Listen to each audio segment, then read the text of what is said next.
Ah, coucou, salut, comment tu vas? Bah écoute, je suis toujours le gilet jaune, con. Aujourd'hui, je l'ai fait, je suis allé au bâton, je vais retirer les lunettes. Ah, on va remettre le bonnet. Voilà. Bon, eh ben, qu'est-ce qui se passe, grand? Eh ben, on regarde. Tout va bien. Ouf. Oh, coronavirus, putain. Oh là là, tout va bien. Ah bah oui, super bien. Bon, eh ben, résultat du coronavirus, oh, on va être confiné pendant 45 jours. 45 jours, qu'est-ce que ça va coûter à l'économie française? Eh ben, ça va coûter que ce qu'ils sont en train d'organiser, c'est que va plus y avoir un petit commerçant. Parce que quand on sait qu'un petit commerçant, il a maximum 15 jours de trésorerie, si tu fermes un mois, eh ben, il va être obligé de vendre tous ses biens, et puis, comme tout appartient à la banque, il va pleurer sa mère. Ça veut dire que, ben, à la fin de cette crise, ben, on sera à 2 à 3 millions de chômeurs en plus. Ça va super bien. Donc il va falloir remonter l'économie. Et puis, hop, qu'est-ce qui va se passer d'autre? Oh putain! Ah, va y avoir des morts. Hein. Oh putain, oh putain. Oh là là, c'est très très grave. On nous parle de 500 morts, 400 morts hier en Italie. Et puis, on nous parle surtout pas que presque 600 personnes ont été soignées hier et sont sorties du coronavirus en Italie.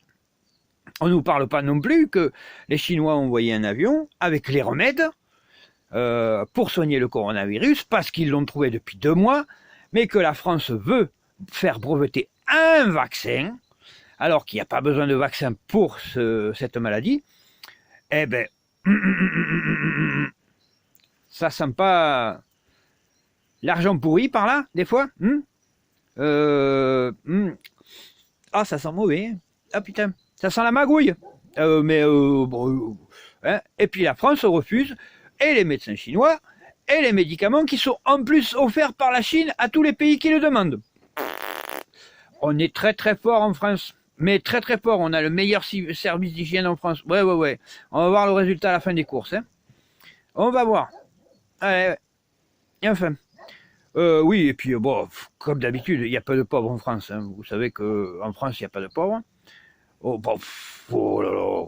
On n'est que entre 40 et 50 millions. Hein. Vous comptez les 15 millions d'handicapés, vous comptez les 12 millions de chômeurs et de gens RSA, plus les 4 millions de personnes en formation qui ne sont pas prises dans les statistiques. Donc ça veut dire que on est déjà à 30 millions de personnes. Vous comptez 9 millions de parents isolés. Allez, 40 millions de personnes. Il y a 17 millions de retraités. Il y en a 10 millions qui n'arrivent pas à bouffer. Quoi? Et je ne parle pas des petits artisans, des petits commerçants. Et je ne parle pas des agriculteurs. Tout va bien. Hein, selon ATD Carmonde, il y aurait presque 80% de la population en dessous du seuil de pauvreté de 1 000,50 €. Mais c'est superbe, hein. Continuez comme ça. Hein. Il va y avoir plein de morts avec le coronavirus. Donc oui, c'est pour ça qu'on refuse les avions chinois qui pourraient soigner les gens. Hein. Non, faut surtout pas faire ça. Hein. Faut surtout pas soigner les gens. Hein. Faut surtout soigner le porte-monnaie. Hein. Les Chinois disent, ça arrive avec les animaux.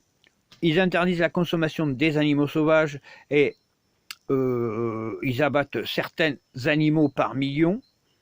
Alors, et nous, on nous dit un bon saucisson, une bonne tranche de jambon, et ci et ça et l'autre. Consommez de la viande, n'arrêtez pas. Et après, on va dire, oh putain, c'est les végétariens qui veulent dire ça. Ouais. Elle est où la santé publique là? Elle est dans le business ou dans la santé? Hein? Tous les médecins disent que manger de la viande, on n'est pas prévu pour ça. Enfin, je sais pas. Hein. À voir.